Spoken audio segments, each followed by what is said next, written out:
नमस्कार मित्रों, स्वागत है आप सभी का हमारे चैनल इंडियन एसआरजे पर। देश के विकास को गति प्रदान करने के उद्देश्य से भारत में वृहद हाई स्पीड ट्रेन्स का जाल बिछ रहा है, जिसमें कि काशी अर्थात भारत के प्रधानमंत्री नरेंद्र मोदी के संसदीय क्षेत्र वाराणसी की भी मुख्य भूमिका सामने आ रही है। आज आप इस वीडियो में जानेंगे Delhi Varanasi bullet train project की वर्तमान परिस्थिति। दिल्ली वाराणसी बुलेट ट्रेन में अयोध्या को किस प्रकार से जोड़ा जाएगा, Delhi Varanasi bullet train project में अयोध्या में कहां पर बनेगा station, Delhi Varanasi bullet train project में नोएडा और मथुरा के भूमि अधिग्रहण की जानकारी, कब से होगा Delhi Varanasi bullet train project पर कार्य आरंभ और कब होगा पूर्ण, परियोजना में बनने वाले स्टेशनों की जानकारी, किस प्रकार से बनेंगे बुलेट ट्रेन के ट्रैक तथा दिल्ली वाराणसी बुलेट ट्रेन की अब क्या होगी लागत। मित्रों, यदि आपने यह वीडियो पूरा देख लिया तो बुलेट ट्रेन प्रोजेक्ट से संबंधित कोई अन्य वीडियो देखने की आवश्यकता नहीं रह जाएगी। तो मित्रों, संपूर्ण जानकारी पाने के लिए वीडियो को अंत तक अवश्य देखें। मित्रों, वीडियो में आगे दी जाने वाली जानकारी यदि आपको पसंद आए तो वीडियो को लाइक व शेयर अवश्य करें तथा चैनल पर नए हो तो चैनल को सब्सक्राइब करके हमारे मनोबल में वृद्धि करें। चलिए वीडियो में आगे बढ़ते हैं। दिल्ली से वाराणसी के मध्य में प्रस्तावित हाई स्पीड ट्रेन अर्थात बुलेट ट्रेन ने गति पकड़ ली है। बता दें कि दिल्ली वाराणसी बुलेट ट्रेन लगभग 850 किलोमीटर लंबी हाई स्पीड रेल कॉरिडोर बनाने की परियोजना है, जिसकी लागत लगभग 1,21,000 करोड़ रुपए है, जिसके अंतर्गत दिल्ली से वाराणसी के मध्य में प्रस्तावित हाई स्पीड रेल कॉरिडोर में उत्तर प्रदेश के 22 जिले सम्मिलित हो रहे हैं, अर्थात यूपी के 22 जिलों से होकर के यह बुलेट ट्रेन गुजरेगी तथा दिल्ली के अतिरिक्त जिन नगरों में बुलेट ट्रेन के स्टेशन बनने हैं वो हैं नोएडा सेक्टर 148, जेवर इंटरनेशनल एयरपोर्ट नोएडा, मथुरा, आगरा, कन्नौज, इटावा, लखनऊ, रायबरेली, प्रयागराज, भदोही और वाराणसी।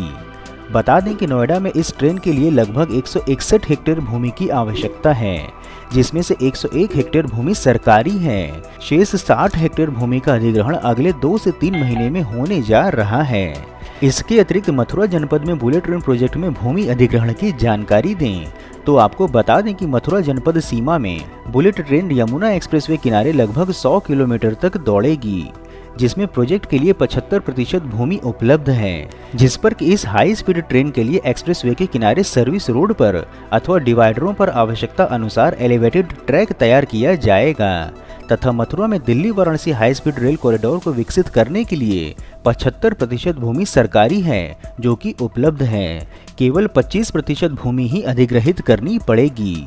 प्रधानमंत्री नरेंद्र मोदी के ड्रीम प्रोजेक्ट बुलेट ट्रेन परियोजना में अब एक और कदम आगे बढ़ा है। अब दिल्ली के सराय काले खां से चलकर वाराणसी पहुंचने वाली बुलेट ट्रेन के लिए elevated track Yamuna expressway, Agra Lucknow expressway, Purvanchal expressway तथा गंगा एक्सप्रेसवे के किनारे बिछाया जाएगा। जानकारी के लिए बता दें कि Delhi Varanasi bullet train project का काम 4 चरणों में पूरा किया जाएगा। पहला चरण दिल्ली से आगरा तक, दूसरा चरण आगरा से लखनऊ, तीसरा चरण लखनऊ से प्रयागराज और अंतिम व चौथा चरण होगा प्रयागराज से लेकर वाराणसी तक एवं पहले फेज को वर्ष 2024 से 25 में ही पूरा करने का लक्ष्य है। इस बुलेट ट्रेन की गति की जानकारी के लिए बता दें कि वह होगी 320 किलोमीटर प्रति घंटा तथा इस गति से दिल्ली से लेकर जेवर एयरपोर्ट के मध्य में 62 किलोमीटर की दूरी को यह ट्रेन मात्र 21 मिनट में ही तय करेगी। इसी प्रकार से जेवर एयरपोर्ट से मथुरा के रायाकट तक अगले 20 मिनट में पहुंचेगी, जबकि दिल्ली से लेकर आगरा पहुंचने में इसे 55 मिनट और लखनऊ पहुंचने में 2 घंटे 50 मिनट लगेंगे एवं दिल्ली से वाराणसी की दूरी यह मात्र 3 घंटे 41 मिनट में पूरा कर लेगी। आरंभ में इस ट्रेन में एक साथ 800 पैसेंजर की व्यवस्था होगी, जिसे पश्चात बढ़ाकर 1250 तक किया जा सकता है।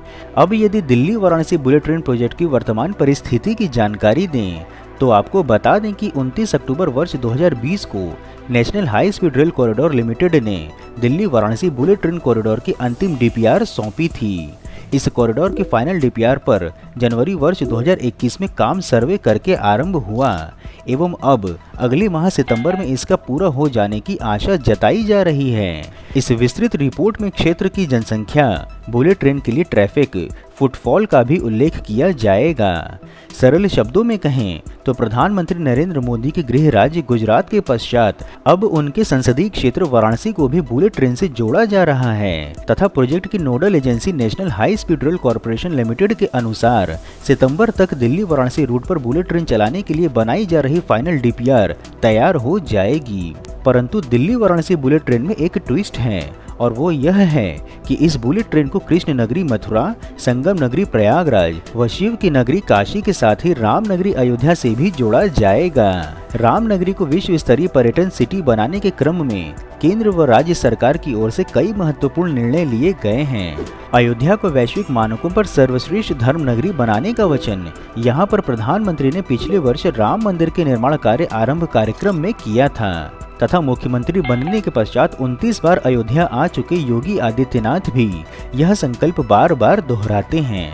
इसी वर्ष दीपोत्सव के समय सरयू नदी में क्रूज के संचालन का भी उद्घाटन करने की तैयारी है। मर्यादा पुरुषोत्तम श्री रामचंद्र एयरपोर्ट के लिए भूमि अधिग्रहण अंतिम दौर में है। रिंग रोड व 84 कोसी मार्ग आदि बड़े केंद्र सरकार के प्रोजेक्ट शीघ्र ही धरातल पर दिखने वाले हैं। कनाडा की एई एसोसिएट के साथ देश की 2 बड़ी कंसल्टेंट कंपनियां पुरानी अयोध्या के साथ नई अयोध्या को चमकाने का खाका खींच रही हैं। इसी क्रम में पर्यटन सिटी के लिए केंद्र की बड़ी योजनाओं में बुलेट ट्रेन का स्वप्न भी आकार लेता दिख रहा है, जिसके अंतर्गत national high speed rail corporation के अधिकारियों ने बीते शुक्रवार को अयोध्या आकर भूमि फाइनल करने के साथ ही नियत स्थान पर अपने पत्थर भी लगा दिए हैं। बता दें कि अयोध्या में बुलेट ट्रेन का station Lucknow Gorakhpur highway bypass पर बन रहे मर्यादा पुरुषोत्तम श्री रामचंद्र एयरपोर्ट के ठीक सामने होगा। जानकारी के लिए बता दें कि दिल्ली वाराणसी बुलेट ट्रेन परियोजना में कुल लगभग 950 किलोमीटर नई रेल पटरी बिछाई जाएगी तथा इसमें लखनऊ से अयोध्या 130 किलोमीटर लिंक सेवा के रूप में रहेगी। कॉरपोरेशन ने एयरपोर्ट अथॉरिटी से एनओसी के लिए भी आवेदन किया है। रामनगरी अयोध्या को सीधे तौर पर देश की राजधानी से जोड़ने की योजना है। इसके लिए एरियल लिडार सर्वे हो चुका है एवं योजना को स्वीकृति भी मिल गई है। इस परियोजना में रामनगरी को सम्मिलित करने के लिए लखनऊ से अयोध्या के लिए अलग से 130 किलोमीटर लंबी पटरी बिछाई जाएगी, अर्थात इसमें दिल्ली से वाराणसी व दिल्ली से अयोध्या के लिए 2 अलग अलग बुलेट ट्रेन चलेंगी। अयोध्या में एयरपोर्ट के ठीक सामने स्टेशन बनाया जाएगा एवं इसकी भूमि चिन्हित कर फाइनल कर दी गई है। साथ ही एयरपोर्ट अथॉरिटी से एनओसी मांग ली गई है। एनओसी मिलते ही national high speed rail corporation अपना कार्य प्रारंभ करेगा। बता दें कि अयोध्या को बुलेट ट्रेन मार्ग से जोड़ने के पश्चात अब इस परियोजना की लागत लगभग 200 लाख करोड़ रुपए होगी। इस परियोजना में ट्रेन चलाने के लिए अलग से पटरियां बिछाई जाएंगी जो 10 मीटर ऊंची होंगी। साथ ही बड़े शहरों के ट्रैफिक को देखते हुए कुछ शहरों में भूमिगत लाइन भी बिछाई जाएगी। इसमें लखनऊ व आगरा सम्मिलित हैं। बता दें कि national high speed rail corporation शीघ्र ही परियोजना की विस्तृत रिपोर्ट रेल मंत्रालय को सौंप देगा, जिसके पश्चात इसी वर्ष से कार्य आरंभ होने की संभावना है तथा आशा यह जताई जा रही है कि इस परियोजना को धरातल पर आने में 7 से 8 वर्ष का समय लगेगा एवं वर्तमान समय में इस बुलेट ट्रेन परियोजना के पहले फेज को वर्ष 2024 से 25 में तथा समग्र रूप से Delhi Varanasi bullet train project को वर्ष 2030 तक पूर्ण करने का लक्ष्य तय किया गया है। एक और जानकारी के लिए बता दें कि Bihar chamber of commerce and industries ने प्रधानमंत्री नरेंद्र मोदी और रेल मंत्री अश्विनी वैष्णव से आग्रह किया है कि प्रस्तावित दिल्ली वाराणसी बुलेट ट्रेन का विस्तार पटना तक किया जाए।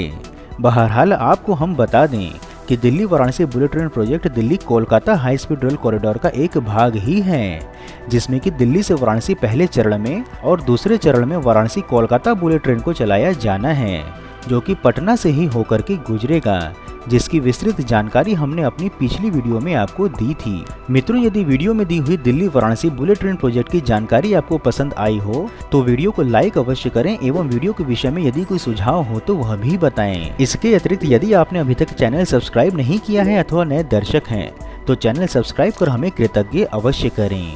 फिर मिलेंगे हम नई वीडियो में नई जानकारी के साथ। तब तक के लिए जय हिंद, हर हर महादेव।